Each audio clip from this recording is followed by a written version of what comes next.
이사야서 성경을 사실 오늘까지 끝내려고 했는데 좀 이 분량이 많아서 한 번 더 해야 될 것 같습니다. 그래서 오늘 117과 빛도 짓고 어둠도 창조하신 하나님, 이런 이제 제목으로 해서 이사야서 성경을 함께 공부를 하려고 합니다. 거기 한번 우리 서론 부분을 한번 같이 읽도록 하겠습니다. 세상에 우연이란 없다. 특히 믿는 자들의 모든 것은 하나님이 허락하지 않는 것이 없다. 그러므로 우리 그리스도인들은 오늘 나에게 일어난 일들 속에서 왜 하나님께서 이를 허락하신 것일까? 왜 나를 이곳에 있게 하셨는가? 왜 나에게 이것을 주셨는가? 하나님의 뜻을 깨닫도록 해야 한다. 그래야 우리가 하나님의 뜻을 깨닫고 하나님이 원하시는 삶을 살 수 있기 때문이다. 우리가 여러분 살아가다 보면 여러 가지 이제 일들을 겪게 되죠. 좋은 일도 있고 좋지 않는 일도. 여기 성경대로 하면 하나님께서 우리에게 빛도 짓고 어둠도 창조, 평안도 짓고 환난도 창조하시고, 그리고 우리 삶에 이제 생각지 못한 여러 가지 일들을 겪게 되는데, 이런 모든 것들은 우연히 되어진 것이 아니라 다 누가 허락하신 거라고요? 하나님이. 그래서 이 하나님이 허락하신 데는 하나님의 어떤 그런 뜻이 있어요. 거기에 이런 일들을 허락하신, 또 우리를 이곳 꿈의 교회, 목포에 400 몇십 개 교회가 있는데 그 교회 가운데서 이 꿈의 교회에 보내신 것, 또 대한민국에서 이 목포에 살게 하신 것, 왜 나를 이곳에 두셨는지, 이러한 것들을 우리가 한번 생각을 해야 됩니다. 그래야 하나님께서 우연히 나를 이 목포에 살게 하시고 이 꿈의 교회에 보낸 것이 아니라 하나님이 어떤 특별한 뜻이 있으셔서 한 건데, 그걸 우리가 깨닫고 그 하나님이 왜 나를 이곳에 보내셨는지 그 뜻대로 살 때 나를 통해서 계획하신 하나님의 뜻이 이루어지는 것입니다. 자, 지금 이제 이사야서 이 이사야의 예언 가운데 보면은 이스라엘 백성들이 바벨론에 의해서 포로로 끌려가게 되는 그러한 내용들에 대해서 예언을 했어요. 이제 이사야 선지자가 활동하던 그때를 다시 한번 그 도표로 한번 보겠습니다. 보여주세요. 이제 여기 보면 이사야 선지자가 있죠. 이사야는 우시야부터 므낫세 왕 초반기까지 해서 약 60여 년 동안 활동을 했습니다. 근데 이때 이미 이사야 선지자가 활동하고 있는 기간 동안에 북이스라엘은 아수르에 의해서 멸망을 당하고 남쪽에 있는 유다는 아직 멸망을 당하기 전인데, 이사야서는 예언을 했어요. 이 유다가, 남유다가 멸망을 하고 바벨론에 포로로 끌려가게 될 것이다. 그리고 거기서 그들이 어떤 삶을 살게 될 것인지에 대해서 쭉 예언을 했고, 이제 그런 내용들이 이제 장차 다시 그들이 어떻게 회복되고 돌아오게 될 것이며, 이스라엘의 더 먼 미래까지도 하나님께서 이사야 선지자를 통해서 말씀하셨어요. 근데 오늘 이 본문의 내용에 보면은 그런 내용이 나옵니다. 바벨론에 포로로 이제 끌려간 이스라엘 백성들을, 그들은 어떻게 돼요? 하나님께서 자신들을 이제는 버렸다, 하나님 우리를 기억지도 않으시고 잊어버렸다고 이렇게 하고 있을 거라는 거예요. 그런데 하나님은 어떻게 돼요? 한번 택한 자를 하나님께서 버리지 않으십니다. 네, 거기 이제 회복시키시는 하나님이라고 했는데, 믿는 자들이 항상 잊지 말아야 할 것, 이걸 이제 한번 이사야 44장 21절의 말씀 한번 같이 보겠습니다. 야곱아, 이스라엘아, 이 일을 기억하라. 너는 내 종이니라. 내가 너를 지었으니 너는 내 종이니라. 이스라엘아, 너는 나에게 잊혀지지 아니하리라. 네, 바벨론의 포로로 끌려간 이스라엘은 어떻게 됩니까? 하나님께서 우리를 잊었어. 이제 하나님은 우리를 기억지도 않으실 거야. 그런데 하나님이 이사야 선지자를 통해서 뭐라고요? 너는 내 종이라고. 내가 너를 지었으니 너는 내 종이다. 그러면서 이스라엘아, 너는 나에게 잊혀지지 아니하리라. 결코 하나님께서 잊지 않으신다고 하는 것입니다. 여러분, 우리가 하나님 앞에 범죄하고 넘어지고 합당하지 못한 삶을 살고 있어도 하나님께서 그냥 단번에 우리를 버리시고 하나님께서 기억지도 않으시는 것이 아닙니다. 우리가 하나님을 범죄하고 떠났을지라도 하나님은 어때요? 끊임없이 하나님 앞에 돌아오도록 우리에게 계속 말씀하시고 그렇게 하죠. 그래서 이제 우리를 어떻게 다시 회복시키시려고 하는 건데, 자, 거기 이제 회복시키시는 그 하나님에서 2번을 한번 같이 읽겠습니다. 하나님께서 언제 우리의 허물과 죄를 용서하시고 기억지 않으시는가? 이사야 44장에 보면은 거기 놔둬보세요. 범죄한 하나님께서 우리들의 그런 허물과 죄를 용서해 주시고 그것을 기억지도 않으신다고 이렇게 지금 말씀하고 있어요. 근데 언제 그 우리의 허물과 죄를 용서해 주시고 그 죄를 기억지도 않으시냐? 22절 말씀에 이제 한번 같이 보겠습니다. 내가 네 허물을 빽빽한 구름같이 내 죄를 안개같이 없이 하였으니 너는 내게로 돌아오라. 내가 너를 구속하였음이니라. 여러분은 언제 하나님이 우리의 허물과 죄를 다시 기억지도 않으시고 여기 나와 있는 용서해 주시고 기억지도 않으십니까? 여러분, 우리가 하나님 앞에 회개하고 돌이킬 때입니다. 우리가 용서받지 못한 것은 뭐 하지 않기 때문에? 회개하지 않아서. 여러분, 하나님 앞에 회개하기만 하면 어떤 죄라도 여러분 용서받을 수 있습니다. 그리고 하나님이 용서해 주신 것은 다시 어떻게 돼요? 기억지도 않으십니다. 네. 그런데 이제 우리는 때로는 그런 경우 있죠. 죄를 짓고 나서 하나님 앞에 회개하고 돌아왔어요. 그렇지만 내가 지난날에 어떤 그 지었던 죄나 실수나 허물이나 이런 것 때문에 계속 죄책감에 빠져 있거나 또 마귀가 우리를 송사를 합니다. 그래서 하나님 앞에 담대함을 갖지 못하게 하고 또 영적인 자유함을 가지고 기쁘게 신앙생활을 해야 되는데 마귀가 그걸 못하게 해요. 그런데 하나님은 신약 성경에 보면 히브리서에서도 내가 너희 죄와 허물을 다시 기억지 아니하리라. 네, 여러분이 진짜로 회개했으면 지난날에 지은 모든 죄를 하나님은 그분의 보혈로 도말이라는 게 뭐냐면 도색하는 것하고 똑같은 거예요. 더러운 우리의 모든 죄를 예수의 피로 싹 그걸 도말해 버려요. 그래서 다시 기억지도 않습니다. 그러면 이스라엘 백성들이 지금 바벨론의 포로로 끌려갔는데 하나님이 자기를 잊어버렸을 거라는데 하나님은 잊지 않으신다고. 그리고 너희들이 내게로 돌아오면은 내가 회개하면 용서해 주시겠다겠죠. 그리고 다시 하나님은 더 나아가서 용서해서 끝나는 것이 아니라 그들의 삶에 무너지고 파괴된 모든 것들을 다시 회복시켜 주시겠다고 약속했습니다. 거기 22절 말씀 한번 다시 보겠습니다. 같이 읽습니다. 내가 네 허물을 빽빽한 구름같이 내 죄를 안개같이 없이 하였으니 너는 내게로 돌아오라. 내가 너를 구속하였습니다. 그 다음에 26절 말씀 한번 보여주세요. 26절부터 같이 읽겠습니다. 그의 종의 말을 세워주며 그의 사자들의 계획을 성취하게 하며 예루살렘에 대하여는 이르기를 거기에 사람이 살리라 하며 유다 성읍에 대하여는 중건될 것이라. 내가 그 황폐한 곳들을 복구시키리라 하며, 여기 보면 유대가 바벨론에 멸망하면서 완전히 여러분 예루살렘 성벽이 다 무너지고 성전은 불타게 되고 그 나라가 황폐하게 됐어요. 그런데 하나님이 이사야 선지자를 통해서 다시 그 성읍들이 중건되고 황폐한 곳들을 복구시켜 줄 거야. 다시 뭐 할 거냐? 회복시켜 주실 거라는 겁니다. 언제 이런 회복의 역사가 일어나냐? 그러면 우리가 회개하고 하나님 앞에 완전히 돌아와서 하나님과의 관계를 여러분이 회복해야 되는 것입니다. 자, 우리가 어떤 삶에 무너진 것들,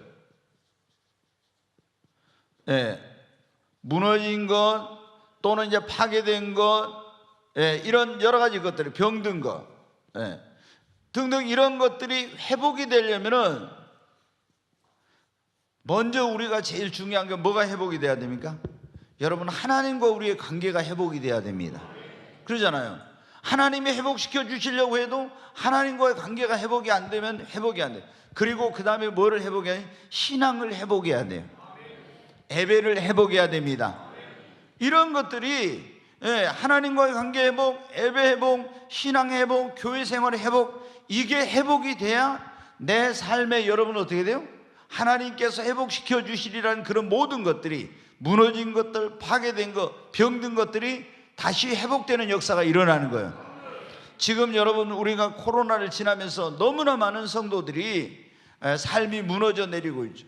다시 이제 이런 모든 것들이 회복되려면 먼저 우리가 영적으로 회복이 돼야 됩니다.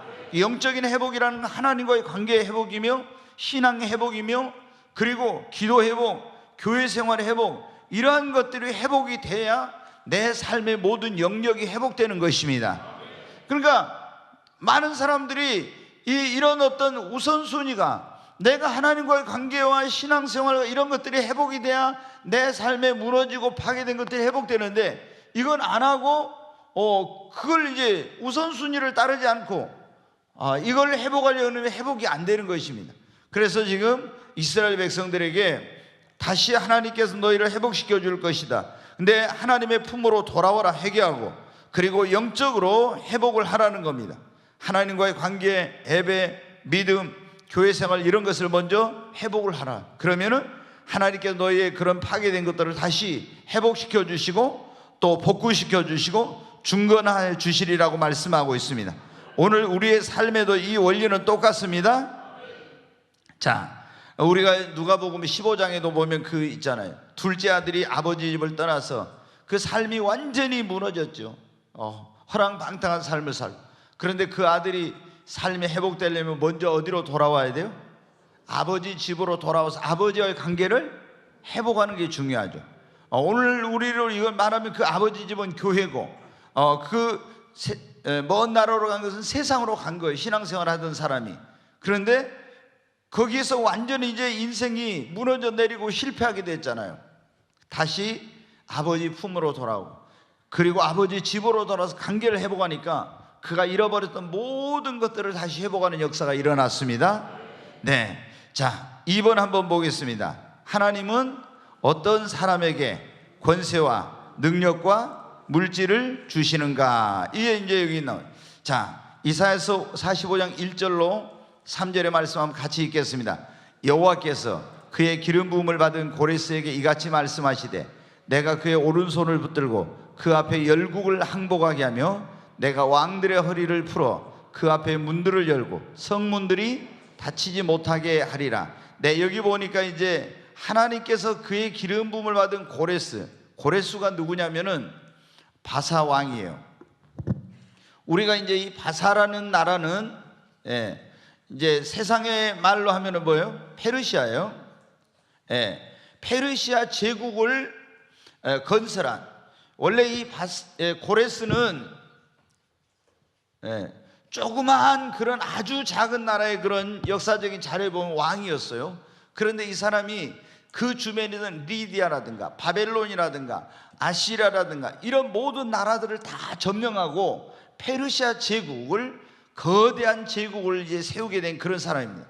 그런데 여기 보니까 이 고레스가 태어나기도 전에, 이사야는 고레스가 태어나기 전에 이 예언을 한 130년에서 150년 전에 이 예언을 한 거예요. 고레스라는 사람이 태어나기도 전에. 그래서 여호와께서 그의 기름 부음을 받은 고레스에게 이같이 말씀하시되, 내가 그의 오른손을 붙들고, 하나님이 고레스 왕의 손을 붙들고 그 앞에 열국을 다 항복하게 한다는 거예요. 그리고 왕들의 허리를 풀어 그 앞에 문들을 열고 성문들을 닫히지 못해. 누가 여러분 그때 이 바사왕 고레스가 세계를 그때 정복했는데 그걸 누가 이런 것을 줬어요? 하나님께서 이런 능력과 권세를 주신 겁니다. 자, 2절에 계속 보겠습니다. 내가 너보다 앞서가서 험한 곳을 평탄하게 하며 논문을 쳐서 부수며 새빗장을 끄고, 하나님께서 하신대요. 3절에 보겠습니다. 네게 흑암 중에 보아와 은밀한 곳에 숨은 재물을 주어 네 이름을 부르는 자가 나 여호와 이스라엘의 하나님인 줄을 네가 알게 하리라. 아멘. 우리 성도님들이 제일 좋아하는 성경 구절 가운데 하나가 뭐예요? 이사야 45장 3절 말씀. 이거 아직도 모르는 사람이 있으면 좀 제가 너무 그래요. 저기 보면 네게 흑암 중에 보아, 저는 매일 기도할 때 이 기도를 하거든요. 하나님, 우리 교회 재정의 축복을 위해서 기도하거든요, 제가. 그런데 재정의 축복을 위해 기도할 때 금과 은혜 주인 되신 하나님, 열방의 부요와 풍성함을, 성경에 이제 이사야에서 나온 그 열방의 부요와 풍성함을 우리 교회에 보내주세요. 그리고 흑암 중에 보아 은밀한 가운데 숨은 재물을 하나님의 영광을 위해서 주세요. 그리고 우리 성도들에게 하나님께서 물권을 주시고 경영의 능력과 물질 얻을 능을 주셔서 하나님께 물질의 부유를 주시고 즐거운 마음으로 헌신하게 해주세요. 여러분, 사업이 잘 되고 있으면 그냥 잘 되는 게 아니에요. 매일 기도하고 있습니다. 하나님께서 우리 성도님들의 물권을 주시고 경영의 능력과 물질의 능을 주시고 하나님께 축복해 달라고. 그런데 제가 이 재정에 대한 기도를 할 때 두 번째가 뭐예요? 흑암 중에 보아와 은밀한 가운데 숨은 재물을 하나님께 보내달라고 기도해요. 여러분, 여기 보니까 흑암 중에 보아가 있어요. 근데 어떤 예전에 한 10년 정도 10년은 못 됐겠네요. 어떤 그 안수 집사님이 이제 여기 교회로 오셨어요. 그래가지고 제가 기도를 딱 했는데 금요철에 와서 하나님께 내게 흑암 중에 보아 은밀한 가운데 숨은 재물을 준다고 하니까요, 이분이 온 몸이 전율이 흘렀대요. 왜? 흑암 중에 보아 은밀한 가운데 숨겨진 재물을 지금 놓고 그것을 얻으려고 하고 있는데 그 기도가 딱 나온 거예요. 그러니까 충격을 받아가지고 그래가지고 저의 열렬한 팬이 됐어요. 열렬한 팬이. 그래서 이제 막 저한테 막 건강에 좋은 것도 막 보내주고, 지금도 그래요. 이제 서울로 이사 가셨는데 지금도 그 명절 때 보면은 저한테 뭐 건강에 좋은 것을 막 보내주시고 그런 분이 있어요. 근데 여기 오니까 하나님께서 고레스 왕에게 모든 민족과 열국들을 정복할 수 있는 권세와 능력과 흑암 중에 보아 은밀한 가운데 숨겨진 재물과 이런 모든 것들을 누구에게? 고레스 왕에게 준다는 것. 근데 이 바사왕 고레스가 있잖아요. 왕이 됐어요. 그런데 누가 이사야 성경을 갖다 딱 줬대요. 역사적인 자료예요. 그러니까 아니, 자기가 태어나기도 전에 하나님께서 백몇십 년 전에 이사야라는 사람을 통해서 자기가 이렇게 나라를 정복하고 그리고 흑암 중에 보화를 얻고 논문을 깨뜨리고 그리고 이렇게 할 거라는 것을 다 애어내는 걸 보고요, 그 자리에서 무릎을 꿇었대요. 그렇지 않겠어요? 태어나기도 전에 자기 이름 그리고 자기가 이렇게 나라를 정복해갖고 이런 재물을 얻게 되고 이런 걸 다 할 거라는 걸 하나님이 애어내는 걸 보고 무릎을 꿇었대. 그리고 고레스 왕, 바사왕 고레스가 유대인들, 바벨론의 포로를 끌려온 유대인들을 70년이 됐을 때 다 조서를 써가지고 고토로 돌아가라, 유대인을 해방을 시켰어요. 그리고 돌아갈 때 어떻게 돼요? 그들이 그냥 가는 것이 아니라 금과 은을 다 마음껏 가져가게 해줬어요. 왜? 올라가서 뭐 하라고? 성전을, 무너진 성전을 재건하라고. 그러니까 하나님께서 바사왕 고레스를 세우시고 그에게 권세와 능력을 주시고 이런 물질을 주시고 이런 모든 걸 주신 거 뭐 하라고 한 거예요? 하나님의 백성들을 해방시켜가지고 하나님의 성전을 재건하게 하려고. 그러니까 여러분, 어떤 사람에게 하나님께서 이런 놀라운 권세와 능력과 물질을 주시냐? 하나님의 뜻을 따라서 하나님의 일을 하려고 하는 그런 사람들에게 하나님이 권세와 능력과 물질을 주시는 것입니다. 여러분, 정말 우리 성도님들 가운데도 이런 역사가 있기를 바랍니다. 성경을 보면 그렇게 나오죠. 내가 이세 아들 다윗을 만나니 내 마음에 합한 자라. 내가 이를 통하여 나의 뜻을 다 이루리라. 여러분, 그래서 이세 아들 다윗을 만나니까 하나님의 마음에 합한 사람이니까 하나님께서 그에게 권세와 능력과 부와 모든 걸 다 주셨죠. 여러분, 우리가 하나님의 마음에 합한 사람, 하나님의 뜻을 이루려고 한 사람, 하나님께서 맡겨주신 것을 감당할 수 있는 믿음과 능력을 갖추고 준비되어 있는 사람, 이런 사람에게 하나님께서 권세도 능력도 물질도 주시는 것입니다. 그리고 우리는 자기는 준비되지 않고 하나님 막 뭐 주세요 여러분, 안 돼요. 그래서 여러분이 먼저 해야 될 건 뭐를 달라는 것보다도 내가 하나님께서 주시는 것을 받을 수 있는 그릇, 그런 사람이 되는 것이 중요해요. 그래서 저도 그걸 몰랐을 때는 처음에 어떻게, 하나님 막 능력 부어주세요, 막 어떻게 해주세요, 이런 기도를 많이 했었어요. 근데 지금은 기도가 그렇게 하지 않아요. 어떻게 기도해요? 처음에 하나님 나를 변화시켜 주세요. 하나님 내가 하나님의 마음에 합한 자가 되게 해주세요. 이런 기도를 먼저 하는 거예요. 왜? 내가 하나님의 마음에 합한 자가 되고 하나님이 신뢰할 수 있는, 하나님이 쓰실 수 있는 그릇이 되면은 하나님께서 능력과 이런 모든 걸 부어 주시거든요. 네. 자, 그 다음에 이제 거기 한번 보겠습니다. 3번 같이 읽겠습니다. 내 삶에 일어난 모든 것들은 누구로 말미암은 것인가? 내 삶에 일어난 모든 것들. 자, 이사야 45장 7절 말씀 한번 보겠습니다.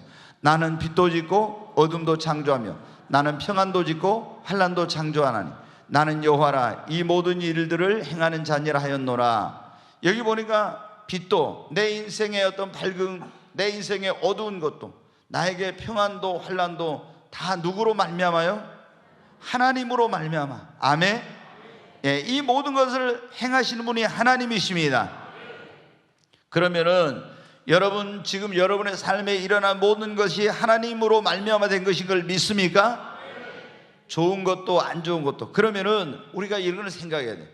우연이 없다고 했잖아요. 처음에 서론의 말씀들 다 하나님이 허락하신 거예요. 그러면은 우리가 이걸 기억해야 돼. 왜 하나님께서 나에게 어려움이 왔으면 이런 어려움을 허락하셨을까? 하나님께 나에게 어떤 놀라운 물질의 축복을 주셨으면 왜 이런 물질의 축복을 주셨을까? 나에게 허락한 모든 것들이 그냥 된 것이 아니에요. 우연히 된 것이 아니고 하나님이 어떤 뜻이 있으셔서 했는데 왜 하나님께서 이걸 허락하셨는가? 그거를 여러분 우리가 깨달아야 됩니다. 네, 그래야 우리가 어떻게 돼요?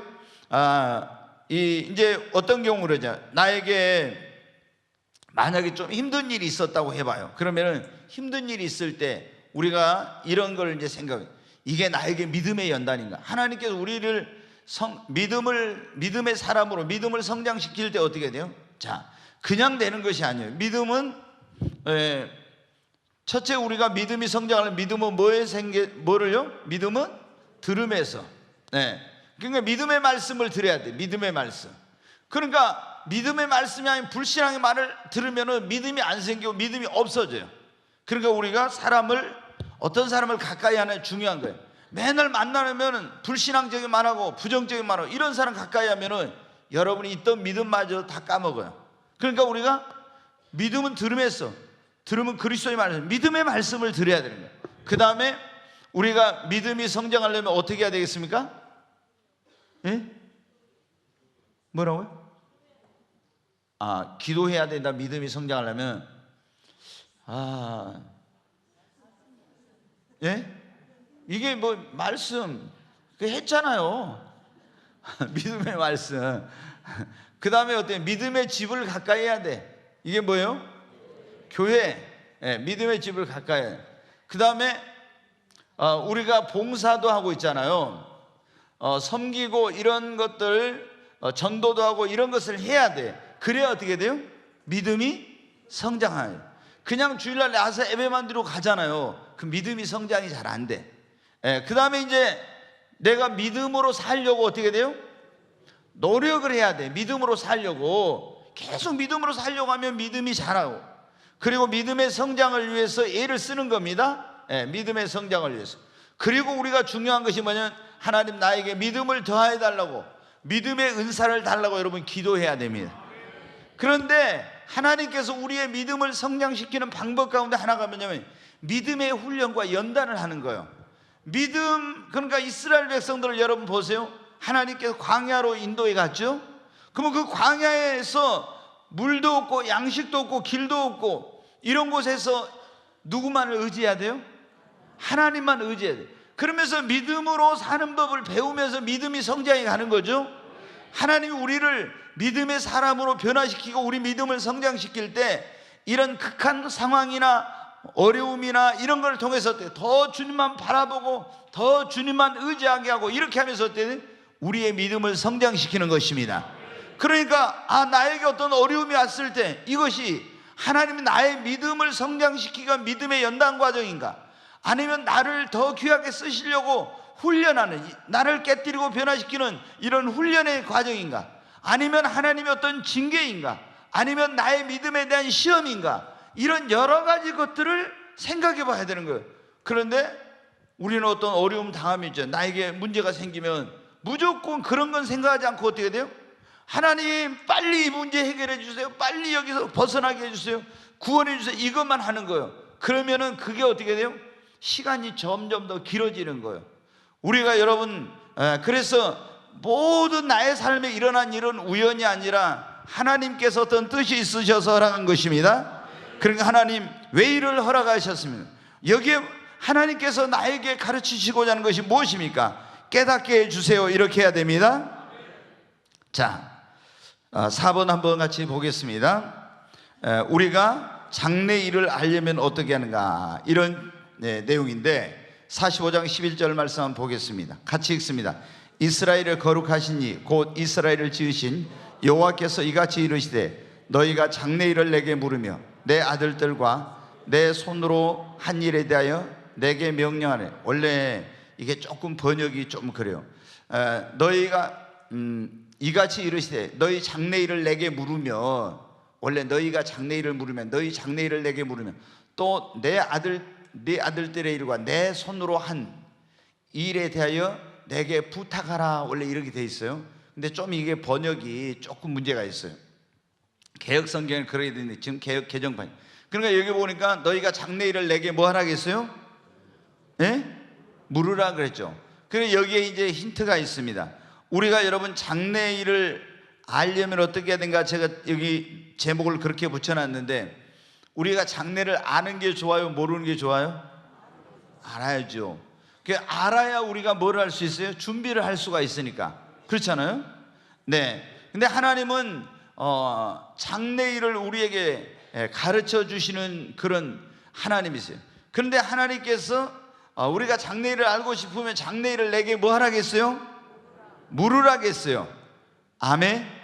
그러니까 여러분이 내 장래에 대해서 내가 알고 싶다, 나를 향하신, 우리 자녀를 향한 그 계획이 어떤 건지 이런 걸 알고 싶으면 하나님 기도해야 된다는 말씀입니다. 너희가 장래일을 내게 물으며, 그것은 바로 기도하라는 거예요. 다니엘이 자기 민족의 장래에 대해서 알고 싶었어요. 그래서 성경을 보면, 다니엘서에 보면 하나님께 어떻게 돼요? 금식하면서 기도했습니다. 그러니까 하나님께서 그 민족의 장래에 대해서 쫙 가르쳐 주셨어요. 여러분, 하나님은 지금도 우리에게 장래일을 알려주십니다. 그러면 하나님께서 우리에게 어떻게 장래일을 알려주시냐? 기도해야 되는데, 기도하면 때로는 꿈으로 알려주십니다. 때로는 환상을 통해 알려주세요. 그리고 보혜사 성령님을 보내신 목적이면, 내가 가면 너희에게 또 다른 보혜사를 보내니 그가 와서 너희에게 뭐를? 장래일을 알려줄 것입니다. 너희를 진리 가운데 인도하시라 그러죠. 누가 장래일을 알려주신다고요? 성령님이. 자, 꿈을 통해서, 환상을 통해서, 그 다음에 성령님을 통해서 많이 알려줘요. 그리고 하나님께서 우리에게 장래일을 누구를 통해서 알려주냐? 지금 이사야서를 통해서 보니까 선지자를 통해서 이스라엘 민족의 장래에 대해서, 고레스에 대해서 이런 걸 다 알려주셨죠. 하나님이 세운 선지자들, 예언자들을 통해서 우리에게 또 장래일을 알려주십니다. 네. 그러니까 여러분이 이 선지자가 보면은 구약에만 있는 게 아니에요. 우리가 이제 에베소 4장 11절 12절에 보면 그런 말씀이 있어요. 사도와 선지자와 복음 전환자와 목사와 교사로 세우셨으니 이는 성도를 온전케 하며 봉사 일을 하며 그리스도의 몸인 교회를 세우게 하려니라. 거기 보면은 오중직임이라고 해가지고 나와요. 교회를 세우는 중요한 5가지 직임인데 사도가 있어요. 그 다음에 복음 전환자, 사도와 선지자와 복음 전환자, 목사와 교사가 있습니다. 그런데 오늘날 이제 그 12사도 같은 사도는 없겠죠. 그래서 사도라는 말은 보내심을 받은 자라는 그런 뜻이에요. 근데 이제 막 어떤 사람이 사도라 하면은 막 난리가 나죠. 굉장히 그런 이단 시비도 많이 있어요. 또 누가 선지자다 그러면 이건 선지자 다 끊어졌네, 무슨 선지자가 있냐 이러는데, 그렇지 않아요. 성경에 있는 건 있는 거예요. 거기 보면 끊어졌다 이런 게 없거든. 선지자라는 건 다른 말로 애언자예요. 그러면 교회를 세우는 사도가 있고 선지자가 있고 복음 전환자, 목사와 교사가 있어요. 여러분 어떻게? 우리가 이런 것을 제한하면 안 돼. 하나님께서 교회를 세우기 위해서 주신 가장 중요한 직분이 5가지인데, 그래서 여러분이 정말 여러분의 장래를 알려줄 수 있는 그런 애언자, 그런 선지자들이 있는 교회 신앙생활하는 것이 여러분에게 축복입니다. 자, 그래 우리가 개인에게도 그런 은사가 있잖아요. 뭐라고 합니까? 애언의 은사가 있어. 애언. 우리가 애언자가 있고 애언의 은사를 가진 사람. 이 애언자란 말은 다른 말로 하면은 선지자라는 그런 뜻인데, 그냥 우리가 성도들이 애언의 은사를 받아가지고 이런 걸 애언하는 사람이에요. 애언자. 그런데 이제 이걸 직분을 받아가지고 하는 사람을 선지자라고 이렇게 하는 것입니다. 자, 하나님께서 누구를 통해서? 선지자를 통해서도 장래일을 알려주십니다. 여러분이 기도하면 어떻게 돼요? 하나님이 주의 종을 통해서 여러분의 장래를 알려줄 수 있습니다. 네. 자, 5번 한번 보겠습니다. 하나님은 어떻게 우리를 유익하게 가르치시고 인도하시는가? 같이 읽겠습니다. 너희의 구속자이시오 이스라엘의 거룩한 이신 여호와께서 이르시되 나는 내게 유익하도록 가르치고 너를 마땅히 행할 길로 인도하는 내 하나님 여호와라. 여기 보니까 너희의 구속자이며 이스라엘의 거룩하신 여호와께서 이르시되 나는 내게 유익하도록 가르치고 마땅히 행할 길로 인도하는 내 하나님 여호와라. 하나님은 우리를 유익하게 가르치시고 우리가 마땅히 행할 길로 인도해 주시는 하나님이십니다. 자, 그런데 이제 인도함에 대해서는 뭐 성령님을 통해서 인도하고 여러 가지 이제 또 하나님의 종들을 통해서 인도하시고 이렇게 하는데, 하나님이 우리에게 유익하게 가르치는데 뭐를 통해서 우리를 유익하게 가르치냐? 첫째, 말씀을 통해서 우리에게 유익하게 가르칩니다. 네, 모든 성경은 하나님의 뭐로 됐다 했어요? 감동으로 된 교훈과 책망과 바르게 하면 의로 교육하기에 유익하니 그랬죠. 디모데후서 3장 16절로 17절에 모든 성경은 하나님의 성령의 감동으로 되었습니다. 이는 성도를 그래서 이 성경을 통해서 우리를 하나님의 사람을 온전케 하고 우리에게 유익을 주도록 하기 위한 거예요. 말씀을 통해서 가르치십니다. 그 다음에 하나님이 성령님을 통해서 우리를 가르치십니다. 또 주의 종을 통해서 우리를 가르치세요, 유익하게. 그 다음에 때로는 고난을 통해서, 연단을 통해서 우리를 가르치고, 사건을 통해서, 그리고 역사를 통해서 하나님이 우리를 가르치시고 유익한 길로, 마땅히 할 길로 인도해 주십니다. 그러니까 우리가 길을 그려야 돼. 말씀에 우리가 그 창념을 해야 됩니다. 성령님의 음성을 들어야 돼요. 사람을 통해서, 오늘 또 여러분이 지금 여기서 유익한 가르침을 받고 있잖아요.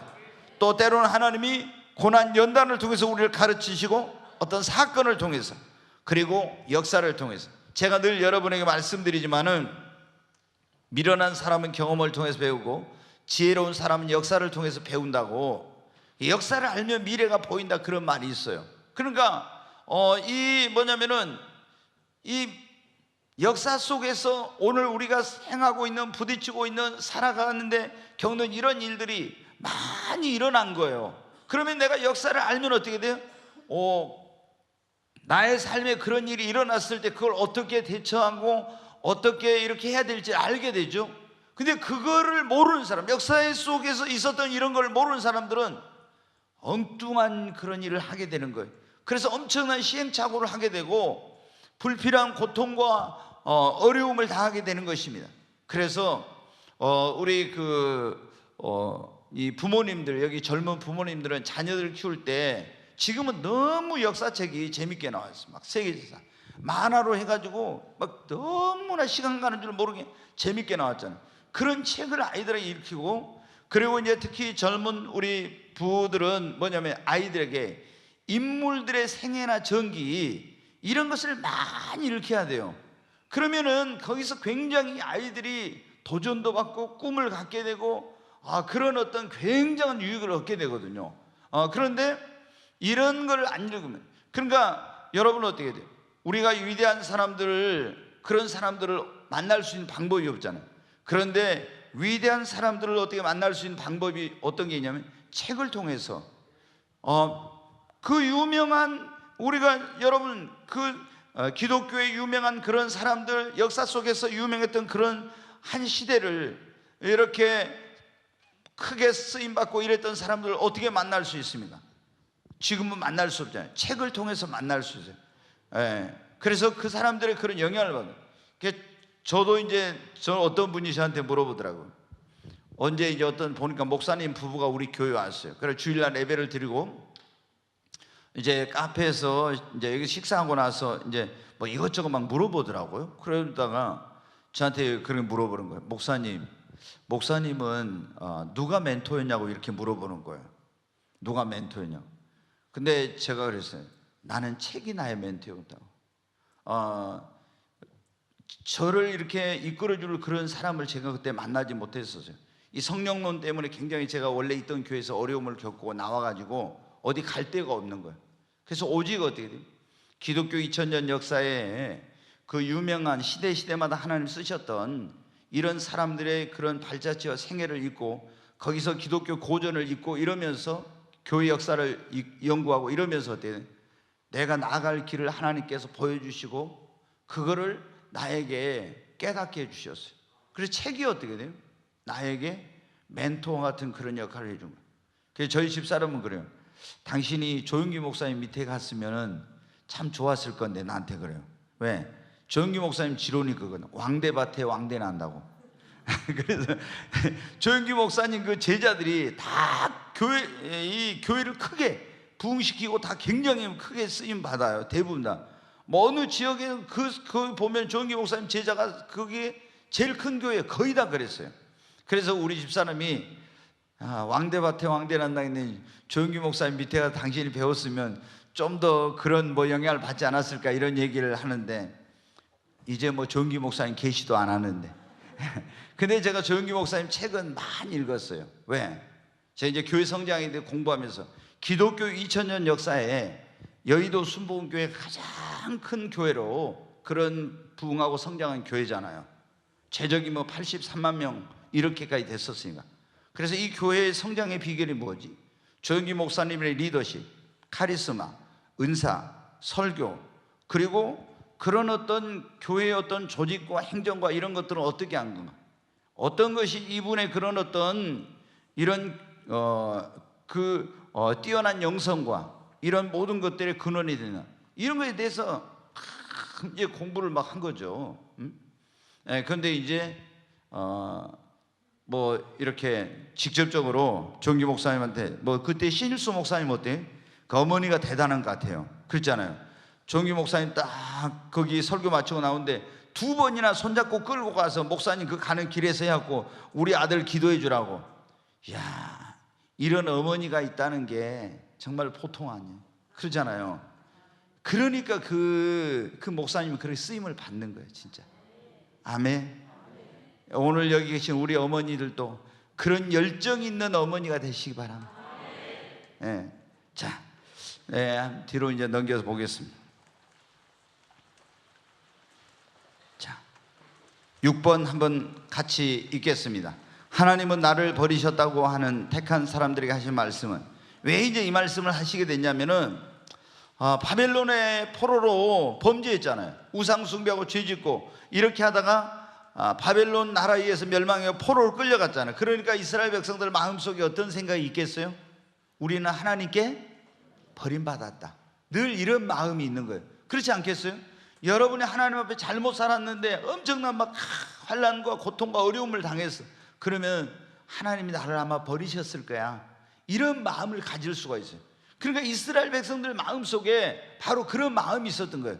자기들 하나님 앞에 우상 숭배하고 죄짓고 이런 타락한 생활하다가 나라가 망해서 바벨론에 포로로 끌려갔으니까 이제는 하나님은 우리를 기억지도 않으시고 우리는 버림받았어. 그런데 하나님은 이사야 선지자를 통해서 뭐라고 하냐? 이사야 49장 14절부터 한번 보겠습니다. 오직 시온이 이르기를 여호와께서 나를 버리시며 주께서 나를 잊으셨다 하였거니와. 여기 보면 그러잖아요. 이스라엘이 말하는 거예요. 시온이라면 여호와께서 나를 버리시며 주께서 나를 잊으셨다고 하였거니와. 그 사람들이 지금 그럴 건. 근데 어떻게 하냐? 15절을 계속 보면 여인이 어찌 그 젖먹는 자식을 잊겠으며 자기 태어난 아들을 긍휼히 여기지 않겠느냐? 그들은 혹시 잊을지라도 난 너를 잊지 아니할 것이다. 여러분 보세요. 하나님께서 얼마나 놀라운 말씀을 하시니. 여인이 어찌 그 젖먹는 자식을 잊겠으며 자기 태에서 난 아들을 긍휼히 여기지 않겠냐? 그러나 그들은 혹시 잊을지라도, 그러나 이렇게 여인이 젖먹는 자식, 자기 태에서 난 자식을 잊겠어요? 그러나 혹시 그들은 잊을지라도 나는 너를 잊지 아니할 것이라. 얼마나 놀라운 말씀입니까? 하나님은 여기 보니까 그러니까 절대로 하나님께서 잊지 않으신다고 하는 말씀인 것입니다. 네, 근데 우리는 어떻게 돼요? 내가 범죄했을 때, 또 시련이 올 때, 혹은 큰 질병에 걸렸을 때, 기도 응답이 지연되거나 또 기대했던 일이 기대도 안 됐을 때, 하나님 혹시 나를 버리지는 않으셨을까? 이런 생각을 할 때가 있거든요. 그런 분들이 오늘 여기에 계신다면, 내게 지금 굉장히 큰 어려움과 문제와 환난과 내가 넘어진 것 때문에 하나님 나를 버리셨을지도 모른다고 하는 그런 분들이 있다면, 하나님께서 오늘 이 말씀이 여러분에게 주신 말씀입니다. 어찌 여인이 그 젖먹는 자식을 잊으며 자기 태에서 난 아들을 긍휼하게 여기냐, 그들은 혹시 잊을지라도 나는 너를 잊지 아니할 것이라. 16절에 더 놀라운 말씀입니다. 한번 보겠습니다. 내가 너를 내 손바닥에 새겼고 너의 성벽이 항상 내 앞에 있나니 내가 너를 내 손바닥에 새겨놨대. 아멘. 네, 하나님은 결코 너를 잊지 않는다, 그런 말씀입니다. 네, 하나님의 사랑을 의심하지 마시기 바랍니다. 하나님은 절대 여러분을 버리지 않습니다. 그리고 우리가 이제 공고한 사람들을, 우리 주변에 보면 공고한 사람들이 많이 있어요. 그럼 이 공고한 사람들을, 우리 예수님을 믿는 사람은 이사야 40장 1절에 보면 내 백성을 위로하라 위로하라 그랬죠. 공고한 사람들을 위로해야 돼. 근데 공고한 사람들을 위로하고 도우려면 어떻게 해야 되냐, 그게 이제 여기 나오는 거예요. 자, 같이 읽겠습니다. 주 여호와께서 학자들의 혀를 내게 주사 나로 공고한 자를 말로 어떻게 도와줄 줄 알게 하시고 아침마다 깨우치시되 나의 귀를 깨우치사 학자같이 알아듣게 하시도다. 제가 이거는 지금 몇십 년째 기도하는 내용이에요. 주 여호와여 내게 학자의 혀를 주사, 학자들의 혀가 학자의 혀를 내게 주사 나로 곤표, 원래는 공고한 자가 아니라 전에는 곤표한 자를 말로 어떻게 도와줄 줄 알게 하소서. 아침마다 깨우치되 나의 귀를 깨우쳐 학자같이 알아듣게 하소서. 이 기도를요 지금도 모르겠어요, 한 20년째 지금 하고 있는가, 계속 그 기도. 제가 이제 목회를 하다 보니까 그러잖아요. 많은 분들이 제게 문제를 가지고 와요. 어떤 게 사업의 문제, 제가 사업도 안 해봤는데, 근데 목사한테 오면 사업의 문제가 해결되는 줄 사업 문제를 갖고 와. 자녀 문제, 진로에 대한 문제, 뭐 부부 싸움 한 거, 뭐 인간관계다, 별별 걸 다 가지고 오면 신앙적인 문제는 말할 것도 없고, 그러면은 여기 있는 이 목사가 어떻게 돼요? 어떻게 그걸 다 하겠어요? 그래서 저는 철저하게 그걸 느꼈어요. 이 목회는 내 힘으로 능력으로는 절대로 할 수 없다. 하나님의 성령의 능력이 아닌 것은 안 된다. 그런데 이 공고하고 어려운 가운데 온 사람들에게 위로가 되고 도움이 돼, 그런 말을 해줘야 되는데 내가 어떻게 할 수 있겠어요? 그래서 딱 제가 이사야 이 성경을 읽다가 이 말씀을 발견한 거예요.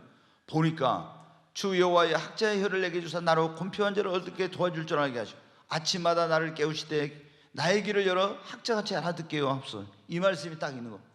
제가 딱 그 말씀이 제 마음에 꽂혔어요. 그때부터 하나님 매일 이 말씀을 붙들고 기도하는 거예요. 내게 학자의 혀를 주사 나를 곤표한 자를 말로 어떻게 도와줄 줄 알게 하시고. 그러니까 희한한 일이라요. 그리고 근데 제가 사업 안 해봤어도요, 사업하시는 분들이, 어려운 분들이 오면은 이호세 목사하고 상담하고 나면 해답을 얻었다고 가더라고요. 아니 제가 자녀교육 전문가도 아닌데 어떻게 하나님께 제가 기도했더니 하나님께서 그런 기도에 응답해 주시고. 여러분, 우리 주변에 얼마나 공고한 사람들, 얼마나 힘든 그런 사람들이 많습니다. 근데 그 사람들을 우리가 위로하고 그 사람들에게 도움이 돼야 하는데, 그러려면 어떻게 해야 되겠어요? 여러분, 여기 보니까 학자의 혀를 주사 나로 공고한 자를, 곤표한 자를 어떻게 도와줄 줄 알게 하시고, 이렇게 하나님 앞에 지금 여기 어떻게 했어요? 또 학자같이 깨우치사 알게 해달라고 한 것처럼 우리가 기도해야 됩니다. 아멘. 네, 정말. 그리고 우리가 이제 이 기도하면서 하나님 또 이걸 어떻게 해야 될지 이걸 깨우쳐 달라고. 그리고 성령님의 여러분 도우심이 있어야 돼요. 성령님의 도우심, 성령의 도움이 없이는 안 돼. 그 성령님은 하나님의 깊은 것이라도 여러분 통달하신 분입니다. 그리고 우리가 사람들에게 복음 전할 때 마찬가지고 상담할 때 마찬가지고 이럴 때 하나님 내 입술에 성령의 기름을 부으시고 나에게 하나님께서 할 말을 주세요. 성령의 지혜와 이런 것들을 하나님께서 내 입술에 허락해 달라고 기도해야 됩니다. 그러면은 다 하나님께서 놀라운 영감을 주시고요, 성령이 내 입술을 열어서 그에게 정말 꼭 필요한 말씀을 하게 하십니다. 그러면 그 사람이 너무나 힘들고 공고한 가운데 있던 사람이 그 말로 인하여서 힘을 얻고 일어나요. 아멘. 네, 정말 우리 모든 성도님 여러분이 다 정말 주변에 있는 그런 분들에게 위로자가 되시기를 바랍니다. 전에 여러분 말씀드렸죠, 제가 좋아하는 인물 바나바. 지난번에 사도행전 강의할 때 바나바라는 말이 뭐라는 뜻이라 했어요? 위로의 아들, 위로의 아들, 위로자라는 그런 뜻이에요. 그래서 이 바나바가 진짜 많은 사람들을 위로하고 격려하고, 이런 격려도 많이 해요. 다 이런. 그래서 이제 교회에 새로운 사람들이 오면은 바나바 사역이라고 해서 새가족 섬김이가, 우리 새가족 섬김이라고 하는데 어떤 데는 바나바라고 해요. 그래서 새로운 분이 오면 바나바를 하나씩 붙여줘. 그럼 그 사람이 교회를 이제 소개하고 또 정착할 수 있도록 이렇게 이제 그 돕는 그런 일을 하죠. 바나바가 그랬잖아요. 사울이 교회 갔는데, 다메섹 도상에서 예수님 만나고 갔는데 다 아무도 안 믿어줘. 그리고 막 두려워, 다 피해. 그럼 이 사람이 다시 만약에 세상으로 가면 어떻게 돼? 더 무서운 핍박자가 될 수 있죠. 근데 바나바가 따뜻하게 이 회심한 사울을 맞아주고 사도들에 가서 소개하고, 진짜 이 사람이 다메섹 도상에서 예수님 만났다, 막 이런 걸 다 해가지고 교회 정착해서 사울이 바울 되고 위대한 사도가 됐잖아요. 여러분, 이 누구의 역할이에요? 바나바. 우리도 여러분 바나바가 돼야 됩니다. 옆 사람에게 바나바가 됩시다. 반대편에 있는 분에 바나바가 됩시다. 앞뒤로도 바나바가 됩시다. 이렇게 소리가 너무 적어요. 다시 바나바가 됩시다. 앞뒤로 바나바가 됩시다. 옆으로 바나바가 됩시다. 아멘. 네, 여러분 정말 바나바가 됩시다. 세상에서 가장 아름다운 발, 무슨 발인지 알아요? 옛날에 여러분 우리가 보통 미인의 기준 하면 여러 가지가 있죠. 근데 얼굴이 예쁘면 어떻게 있고, 지금은 세계적인 그런 어떤 미인 대회가 있잖아요. 미스 월드 이런 거 있잖아요. 우리나라 미스 코리아를 뽑고 이렇게 하는데, 그런데 이제 이 옛날에 중국에서는 어떻게 돼? 미인의 기준이 발이 예쁜 사람이 미인이었. 그래가지고 발을 적게 해가지고 쇠로 맞춰서 발을 막 이렇게 적게 해가지고 그런 한때가 있었어요. 발을 이쁘게 만들라고. 그게 미인의 기준이 그거니까. 그런데 세상에서 가장 아름다운 발이 무슨 발인지 여기 나오죠. 네, 같이 한번 보겠습니다. 이사야 52장 7절. 네, 같이 읽습니다. 좋은 소식을 전하며 평화를 공포하며 복된 좋은 소식을 가져오며 구원을 공포하며 시온을 향하여 이르기를 내 하나님이 통치하신다 하는 자의 산을 넘는 발이 어찌 그리 아름다운가. 네, 어떤 발이 가장 아름다운 발인가 나오죠. 구원의 기쁜 소식을 전하는 자의 발이 가장 아름다운 발입니다. 볼이 이렇게 넓어도, 발이 형편없이 커도, 그리고 보면은 그러잖아요. 어떤 분들은 스트레스 많이 받아요. 이거 또 이제 이렇게 얘기하면 제가 혼날지 모르는데, 우리 집사람도 있잖아요. 신발을 사러 가면요, 이게 발이 좀 볼이 넓어. 그러다 보니까 어떻게 돼요? 볼이 넓은 사람들은 예쁜 신을 좀 신기가 어려워. 그렇죠? 그래서 늘려준다고 한다든가 이제 또 이게 이제 높은 것을 또 잘 못 신어요. 그래가지고 하는데, 제가 이제 저희 이제 집사람한테 좀 예쁜 신을 신으라고. 근데 발이 아파서 예쁜 신을 못 신는다고 막 그러더라고요. 그래가지고 요즘은 제가 이제 더 그래도 좀 신경을 써가지고 이호셉 목사가 가서 발도 예쁘게 좀, 신도 예쁜 걸 신으라고 제가 이제 신도 하나씩 사주고 이제 이렇게 하죠. 네. 근데 이제 오늘 그러더라고요. 이번에 제가 무슨 좀 화려한 색깔을 하나 샀어요. 그랬는데 오늘 그 신을 신고 새가족 공부를 했는데 너무 편했다고 이제 그런 얘기를 하더라고요. 근데 발은 별로 안 이뻐요. 별로 안 이뻐. 근데 여러분 어떻게 돼요? 그게 이렇게 볼 때, 하나님 볼 때는 뭐 거기서 거기요. 근데 가장 하나님 보실 때 예쁜 발이 무슨 발이에요? 복음의 기쁜 소식을 전하는 발입니다. 아멘. 그 말씀 다시 한번 보여주세요. 거기 보면은 그랬잖아요. 여기 보니까 좋은 소식을, 평화를 공포하며 복된 좋은 소식을 가져오며 구원을 공포하며 이렇게 나오죠. 그러면서 이 하나님이 통치하신다는 자의 산을 넘는 발이 어찌 그리 아름다운고. 여러분 발이 못생겼다고 괜히 실망할 거 없어요.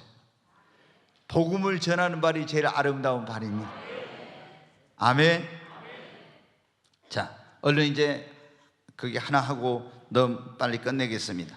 자, 9번 같이 읽습니다. 믿는 사람들은 무엇으로부터 떠나야 하는가? 자, 이사야 52장 11절 말씀 같이 한번 읽겠습니다.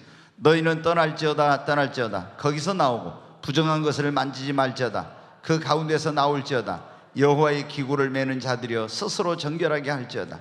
여기 보면 바벨론에서 나와라 이런 말이에요. 떠날지어다 부정한 것을 만지지 말지어다 그 가운데서 나와라 이렇게 하는데, 우리는 여러분 부정한 것으로부터 떠나야 됩니다. 속되고 가증한 것을 멀리해야 됩니다. 악한 사람들로부터 여러분 떠나야 돼요. 고라당 같이 여러분 보면 고라당이 당을 지었죠. 고라 자손이. 그래서 이제 고라당이라고 그래요. 고라 자손이 당을 졌어. 그래 고라당. 근데 이들이 하는 짓거리가 뭐예요? 모세와 아론을 대적하고 분란을 일으켰잖아요. 그러니까 우리가 보면 교회 안에서도 가끔, 우리 교회는 진짜 그런 분들이 없어요. 근데 또 이 성령이 역사한 교회에서는요, 그런 걸 하게 되면은 성령이 진짜 크게 어떤 역사를 해버려요. 충격적인 그런 일들이 일어나요. 그러니까 막 육적인 교회, 이런 성령 역사하지 않는 교회는 막 육적인 사람들이 드세고 막 이렇게 해도 별로 문제가 없는데요, 성령이 강력하게 역사하는 교회에서는 그러게 되면은 굉장히 하나님께서 아주 강력하게 그런 징계를 하세요. 근데 이 고라당이 어떻게 돼요? 막 패거리를 모아가지고 모세와 아론을 대적하고, 너희들만 뭐 하나님의 종이냐 막 이러면서, 너희와만 하나님 말씀하시냐 이렇게 막 대들었잖아요. 그러다가 어떤 일이 일어났습니까? 땅을 벌려가지고 그들이 다 거기 처자식까지 다 멸망을 당했는데, 그때 모세가 그럽니다. 그 고라 자손의 그 무리 가운데 있는 사람들에게 너희들은 빨리 거기서 떠나라고 막 그렇게 하죠. 여러분 어때요? 어떤 사람들이 막 교회에서 무리를 일으키고 당을 짓고 이렇게 하고 어떤 문제를 일으키고 있잖아요. 만약에 그러면 여러분 절대 그런 속에 있으면 안 되고 떠나야 됩니다. 같이 있게 되면 같이 망하게 되는 거예요. 절대 안 돼, 그런 거예요. 그러니까 우리가 이런 악한 사람들, 그 속되고 가증한 거, 부정한 거, 그 다음에 이제 우리가 바벨론에 떠나라고 했는데, 이 뭐냐면은 요한계시록에 보면 내 백성아 거기서 나오라, 바벨론에서 나오라는 그런 말씀이 있어요. 그러면은 이 바벨론이라는 거, 바벨이란 게 뭐냐 그러면 창세기 11장에 보면 바벨이 나오죠. 네. 하나님께서 노아 홍수 이후에 너희는 이제 다 흩어져서 살라고 말씀했잖아요. 근데 그들이 흩어지지 말자 하고 시날산에 거기에다가 평지에다가 탑을 쌓았어요. 그게 이제 바벨탑이라고 나오죠. 그리고 우리가 흩어지면, 하나님은 흩어져서 나라와 민족을 이루고 살려고 하는데, 그래서 하나님이 언어를 혼잡케 해가지고 모든 민족을 흩어버렸죠. 근데 그때 바벨이라는 말이 거기 나와요. 바벨. 이 바벨이란 말은 뭐냐면 혼란, 혼합 이런 말이에요. 혼합. 근데 바벨론에서 나오라 이렇게 요한계시록에 보면 나와요. 바벨론. 이게 뭐냐면 타락한 기독교예요. 요한계시록에 타락한 기독교, 바벨론에서 나오라는 거. 그럼 혼합주의 기독교다 이 말입니다. 혼합주의 기독교. 그러니까 오늘날 그런 게 있죠. 종교다원주의. 그러면 이게 지금 큰 문제예요. 종교다원주의 뭐예요? 오직 구원의 길은 누구밖에 없어요? 예수. 다른 이로서는 구원 얻을 수 없나니 천하 인간의 구원 얻을 만한 예수의 다른 이름을 주신 적이 없습니다. 그렇죠? 오직 유일한 구원의 길은 예수밖에 없어요. 근데 다원주의는 뭐라고 했어요? 불교에도 구원이 있고 이슬람에도 있고 힌두교에도 있고 다른 종교에도 뭐가 있다? 구원이 있다. 이게 종교다원주의. 그런데 이 교회 안에, 기독교계 안에 이 종교다원주의를 수용한 이런 교회들, 이런 교파들, 이게 얼마나 많이 있는지 몰라요. 얼마나 많이 지금. 여러분, 기독교가 변질돼서 혼합주의, 그리고 세속주의, 인본주의, 이런 것들을 다 받아들여가지고. 그래가지고 여러분 보세요. 성공회 이런데, 그 다음에 미국 장로교회 이런데, 지금 많은 한국의 어떤 데도 마찬가지인데, 여러분 뭐가 있어요? 동성애자들 다 있잖아요. 그거를 성직을 주기도 하고, 그리고 동성애자도 그걸 다 받아들이고 있는 이런 가운데 있는 거예요. 이런 게 다 뭐냐면은 세속주의예요. 여러분, 동성애는 하나님의 창조의 원리에 어긋나는 것입니다. 하나님이 남성과 여성으로 만드셨습니다. 그런데 아니, 남자가 자기가 여자가 된다고, 여자가 남자가 되고 막 성전환 수술하고, 또 그런 수술도 안 하고 또 하기도 하고, 별별 이거는 하나님 앞에 엄청난 이런 죄악인 거예요. 그런데 지금 국회에서 있잖아요. 여러분, 얼마나 많은 사람, 지금 정의당을 비롯해서 이런 좀 좌파 이런 성향의 이런 잘못된 인간들이 계속 동성애 차별금지법 이것을 이번 지금 국회에 들어와서도 28번이나 그 법을 발의했어요. 여러분, 28번이나. 아십니까? 그러기 때문에 누군가 국회에 가서 목숨을 걸고 동성애 차별금지법을 강력하게 저지하고 반대할 이런 국회의원이 있어야 돼. 아니, 명목적으로 있잖아요. 기독교인이라고 집사랑 하면서 다 있잖아요. 거기다 도장 탁탁 찍어갖고 법안 발의하고 당론이다 하면 다 하고 이런 짓거리 하고 있어요. 근데 목숨 내놓고 이걸 안 할 수 있는, 이거를 반대할 수 있는 이런 국회의원이 있어야 돼. 근데 보면은 거의가 다 그런 사람이 없어. 거의가 다. 그러니까 여러분이, 우리가 어떤 일꾼을 뽑거나 이런 거 할 때도 있잖아요. 이 사람이 하나님의 공의를 실현하고 진짜 나라와 민족을 위해서 일하고 지역의 발전을 위해서 일하고 이럴 수 있는 사람인가를 보고 우리가 그런 일꾼도 뽑아야 됩니다. 내 어떤 있잖아요, 형제랑 해도, 나하고 피부치랑 해도 여러분 어떻게 돼요? 이 동성애 지지한다 하면 이거는 아니에요. 그렇지 않아요? 차별금지법 지지하고. 아유, 여러분, 그러니까 지금 전라남도 도의사도 좀 문제예요 지금. 근데 보니까 제가 그때 안수 집사 취임할 때, 지금 전라남도 도의사가 거기 섬기는 교회에서 그때 거기 목사님하고 저 친해서 오라고 이제 하더라고요. 그래서 안수 집사 취임할 때 갔습니다. 그러니까 거기 보니까 정종도 시장, 박지원, 이윤석 의원 이렇게 이제 그때 왔더라고, 축하한다고. 왜? 김영록이 이제 그때 저기 하니까. 그런데 안수 집사를 받았는데 지금 도민 그런 인권 규례라는 거를, 그 인권 이걸 하는데 거기에 뭐냐면 차별금지법, 동성애 이거 들어가는 것을 만들고 있는 거예요. 그러니까 막 기독교에서 지금 난리를 치고, 아니 안수 집사가 돼가지고 말해요. 저 사람이 지금 정신이 온전히 박힌 사람인가 이런 생각이 들어요. 그래서 막 도청 앞에 가서 5,000명 모여서 항의하고 있잖아요. 지금 막 지역별로 돌아가면서 인권조례 그거 폐지해라 막 지금 이렇게 하고 있는데, 도대체 안수 집사라는 사람이 저게 정신이 제대로 박혔나 이런 생각이 들어요. 그러니까 우리가 여러분 어떻게 돼요? 정말 이렇게 뭐 도의사든 국회의든 뭐 대통령이 이런 뽑을 때 어떻게 돼요? 잘 뽑아야 됩니다. 아멘. 우리는 항상 뭐의 기준에, 하나님의 그런 말씀과 그런 기준에 의해서 보고 뽑아야 돼요. 네, 여기 보니까 어떻게 돼요? 이 바벨론의 혼합주의, 거기에서 세상에 이런 인본주의, 종교다운주의 이런 것에서 떠나는 거. 오늘날 여러분 지금 한국 교회도 보면은, 전에도 2013년도에 그 문제가 있었지만 WCC, 세계 교회 협의회라고 그러죠. 이게 주관이 돼 가지고 여러분 어때? 전 세계 종교 통합 운동을 해. 종교 통합 운동. 그럼 종교가 통합이 되겠어요? 그러니까 종교를 통합하기 위해서 만들어내는 게 뭐냐면 종교다원주의예요. 우리 기독교에만 구원이 있고 너희 불교는 구원이 없다 이러면 통합이 돼야 안 돼요? 안 돼. 이슬람 너희들은 구원 못 받아. 그러면 통합이 안 돼. 그러니까 여러분 어때요? 종교 통합 운동론자들이 통합을 하기 위해서 어떻게 하냐?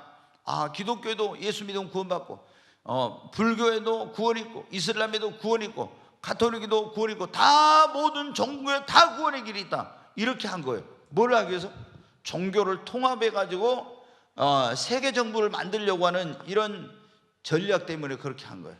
이제 거기까지는 더 안 나가겠지만은 여러분, 이 뭐 우리가 일루미나이트 뭐 이런 어떤 이상한 그런 단체들, 예수회라든가 이런 것들이 있어요. 세계 정부를 만들려고 하는, 그래서 적그리스도의 탄생을 주도하는 이런 단체들이 있는데, 요것들이 이제 만드는 게 뭐냐면 이런 것들이에요. 지금 이 시대에 얼마나 이 교회들이 변질되고 있느냐면, 우리가 정신을 바짝 차리고 정말 잘못된 것에 우리 교회 발붙이지 못하게, 우리 이런 것에서 여러분 떠나야 됩니다.